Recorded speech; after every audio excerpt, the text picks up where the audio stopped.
4 degrés en plus à l'échelle planétaire, nous pouvons rapidement penser que cela nous permettra d'avoir un petit air de vacances toute l'année et pourquoi pas de partir même à la plage en plein mois de novembre.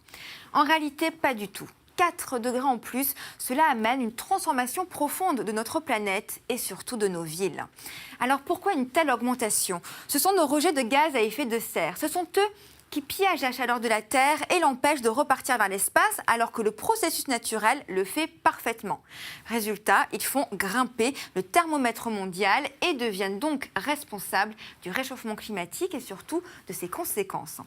Ces rejets de gaz à effet de serre proviennent de différentes activités humaines dans le monde. Tout d'abord, l'utilisation du pétrole, du charbon ou du gaz, l'agriculture intensive et enfin la déforestation. Et sur l'ensemble de ces gaz à effet de serre, le premier responsable du réchauffement climatique, c'est le très célèbre dioxyde de carbone.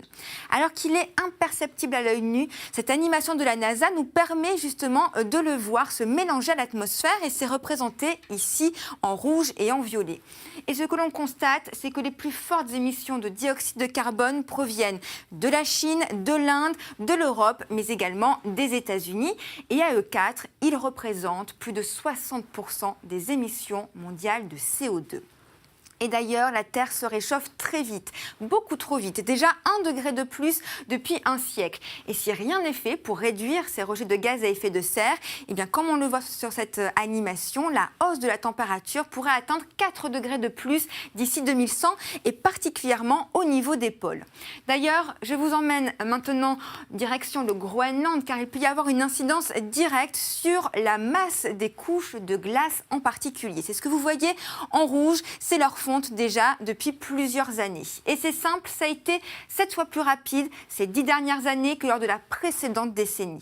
Et si les glaces du Groenland, mais également de l'Antarctique venaient à fondre complètement, eh bien c'est le niveau de la mer qui pourrait grimper de plus de 60 mètres. Résultat, la Seine pourrait déborder par exemple.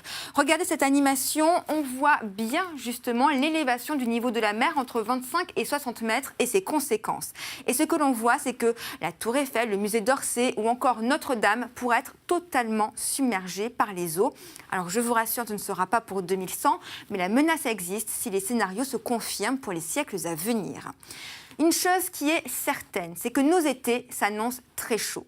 À Paris, par exemple, notre belle capitale, on possède une température maximale moyenne pour les mois d'été à plus de 22 degrés aujourd'hui.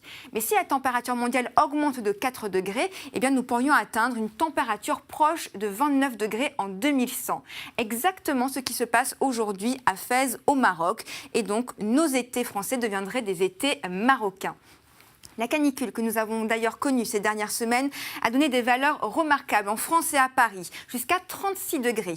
Si on limite nos émissions de gaz à effet de serre, ce scénario restera encore valable d'ici 2100. En revanche, si rien n'est fait, eh bien nous allons fréquemment dépasser les 40 degrés chaque année.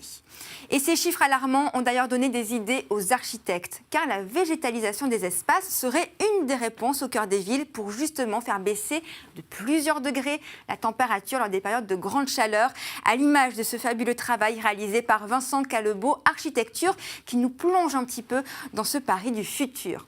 D'ailleurs, on va rester à Paris en 2100, au cœur de nos marchés parisiens. Vous pourrez probablement choisir des abricots du Pas-de-Calais ou encore des mangues de l'Hérault. Et pendant vos vacances, vous pourrez déguster un magnifique Bordeaux du bassin rennais, mais avec modération, bien évidemment. Voilà donc un scénario qui semble de plus en plus réaliste si rien ne change dans nos comportements et dans notre consommation ces prochaines années.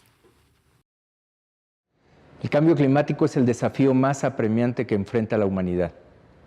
La evidencia científica indica que la tendencia en el aumento de la temperatura del planeta se atribuye en gran medida a la actividad humana.